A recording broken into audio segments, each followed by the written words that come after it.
opens up, and let's broaden this conversation. Because not just with Tyrese Halliburton, but we've had 8, I believe, 8 torn Achilles just this year. And 3 of them happened in the playoffs when we talk about Damian Lillard, when we talk about Tyrese Halliburton, and we talk about Jason Tatum. 8 Achilles tears this year. And no offense to the other 5, but 3 of them are from happen to the best player on the team or the second best player on the team when we talk about Damian Lillard. And again, I'm not disrespecting, I'm not minimizing anybody. All 8 people that had a torn Achilles. I'm not minimizing any of them. It would be 9 if you want to include Thanasis, but he didn't play this year because of the torn Achilles. And people are questioning and asking, how did we get here? How is it that 8 people in one season has the same injury? And now you're saying the season needs to be shortened. The playoffs need to be shortened. The duration of the games need to be shortened.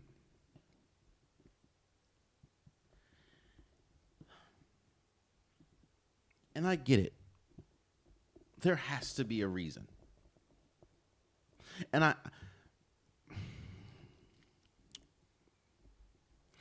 two reasons. I think there's 2 reasons why. And to be completely honest, I don't think those reasons have to do with the length of the season or the amount of games that they play. 2 reasons. One of which my eyes were pretty much open. Shout out to the Gilbert Arenas podcast. The crew kind of broke it down one way. And the second way you kind of knew. Let me do the more known way. Every single player, you can look it up. Every single player that tore their ACL this year, every single player that tore their ACL this season was playing on a strained calf. Every single one. Even if it wasn't diagnosed at the moment. You go back, Jason Tatum was confirmed to have a strained calf. Tyrese Halliburton, as we know, was confirmed to have a strained calf. Damian Lillard, he missed time because of a strained calf, but he was still playing on a strained calf because, again, when he came back, the Pacers were already up in the series.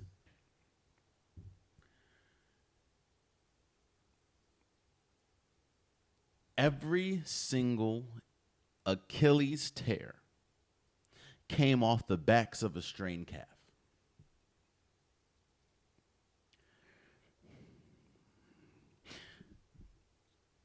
Let me also say that I understand completely why someone like Tyrese Halliburton would play on a strained calf. I get it. This is Game 7. Hell, Tyrese Halliburton even said it. If you ask me to what I sit out, the answer is no. I would do everything again. You have to understand, especially when you play in a team sport and you're dependent on by the team, you spend more time with these players than you do your own family. It is extremely hard to essentially take yourself out of a situation where it probably would be better for you if you didn't play, but it's hurting the team. That's why I knew it. I knew Tua. I knew Tua wasn't going to retire. How are you going to tell somebody that feels perfectly fine at the moment, yeah, you probably shouldn't be playing football anymore because it is a danger to your well-being moving forward. Even though you feel really good right now, even though it's probably the smartest thing for you to do, medically retire right now. I knew that wasn't because there's no way that you're going to take a competitor. There's no way that you're going to take someone from a team sport and essentially take them off the field when they feel perfectly fine. Even though I know the concussions, but still.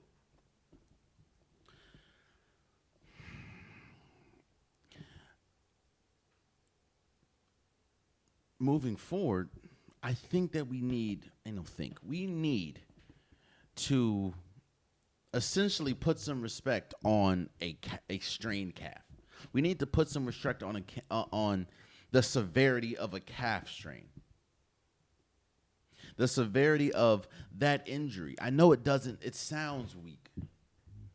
As a person that's played basketball, I never played NBA, I played college. As a person that played basketball, I know how it would feel if my teammate came to me in one of the biggest moments of our season and say, I can't play because of a calf strain. A calf strain? What?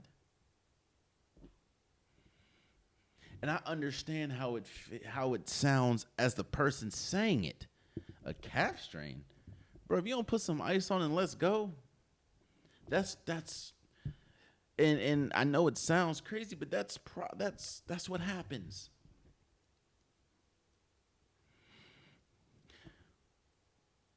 But I promise you, if you change the verbiage from a calf strain to an Achilles strain, which is essentially the same thing, it's like, ooh, hold on. There's a couple trigger words in sports, especially basketball, that will stop you in your tracks instantly. Achilles, ACL, MCL, and blood clots. Those were like, hold on. All right. In that case, you might need to go sit down, bro. We'll figure it out.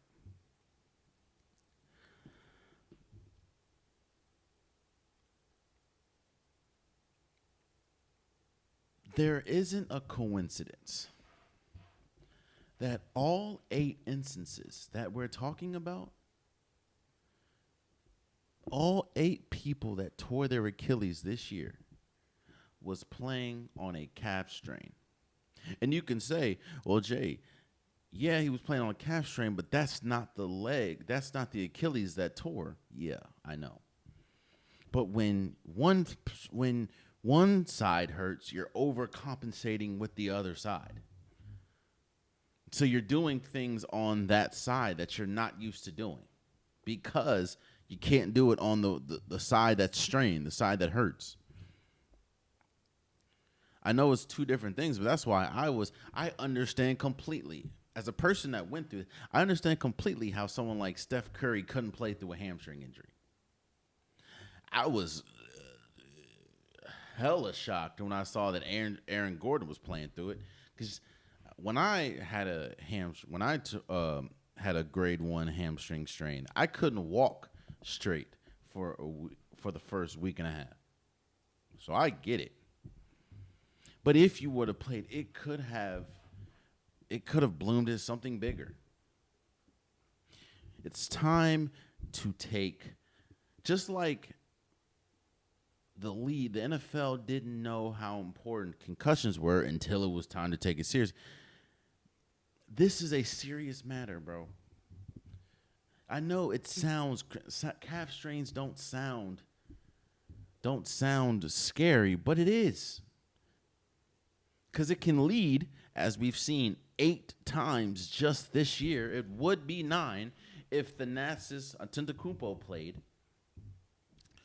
All of them had calf strains before they tore their Achilles. The second reason is the one that my eyes were open when it comes to, shout out again to the Gilbert Arenas podcast, Gil's Arena.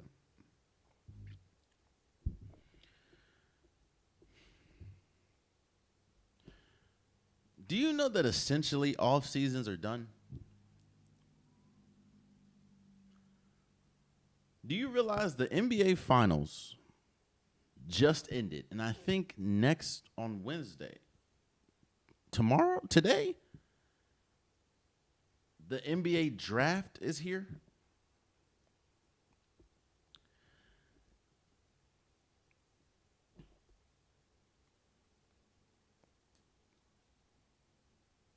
One of the most important aspects of the offseason is it gives your body time to rest. If you're going to be playing 81 games, or if you're not 81, if you're going to be playing that many games, then you need to give yourself some rest. And there's no telling if you're making a deep playoff run. When you have off-season workouts, when you have, you have individual trainers. So, hell, you just saw it with Kate. I know that they didn't play in the finals. I get it. I know that their season ended early. But you see that Kevin Durant is already in the gym. LeBron James, who just had an MCL injury, he's in the gym. There's a lot of the off season is not the off season anymore. Because think about it. I think next month Summer League starts. Then after Summer League, training camp. Then after training camp, the season starts what? Late September?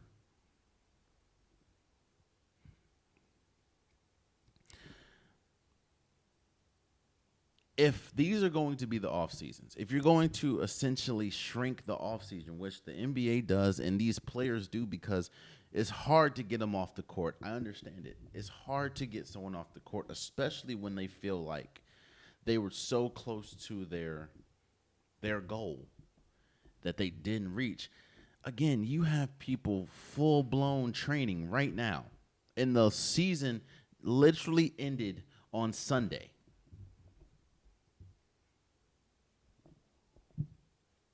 Or there's people that'll take a week off and then get back to it. Bro, you just played 81 games. 82 games. Why don't you sit down, brother?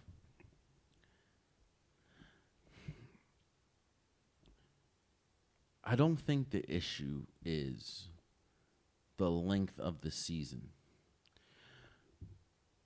If the off season wasn't what it is, because essentially there's no off season. That's players too. They have open runs. I know that it's not the same intensity as an NBA game, but you're going to open runs. Chino Hill runs, or Chino Hines runs. Shout out to him.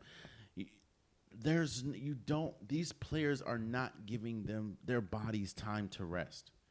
So when you get towards the season, when you get towards the end of the season, you've been essentially playing year-round. That's why you see a lot. That's one of the reasons why you see a lot of injuries in the W, because they're forced to play year-round. If you don't give yourself a break, what do you think is going to happen? I understand that medicine is a thing. I understand, technology is advanced, but the body is still the body. If you don't give it break, it's going to break down. So, for all 8 players, including Tyrese Halliburton, and it was crushing that it happened in Game 7, I pray for a speedy recovery.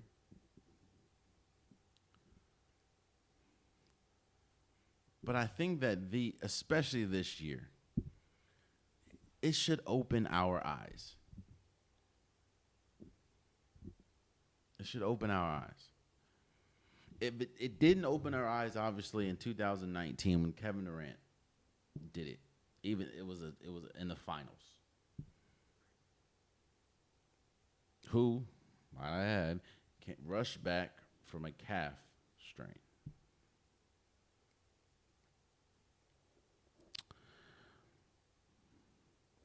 It's time to really take that injury seriously because that injury, as we've seen, can lead to a much larger injury in this Achilles tear. And again, I hope for a speedy recovery for Tyrese Halliburton and Jason Tatum, Damian Lillard, everybody that suffered a torn Achilles this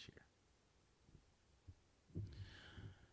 And I know it's the hardest thing to hear and accept, but give your body the NBA. These players need to give their body some rest, especially if you're going to go hard, which obviously you're going to in the regular season. Oh, man, you stayed to the end of the video. I appreciate you. If you like what you saw, be sure to hit that subscribe button so you'll never miss any content from your boy. You can also go back and watch past episodes, past clips, and don't forget that the Unpopular Podcast, new episodes drop every Wednesday and Saturday. Appreciate you.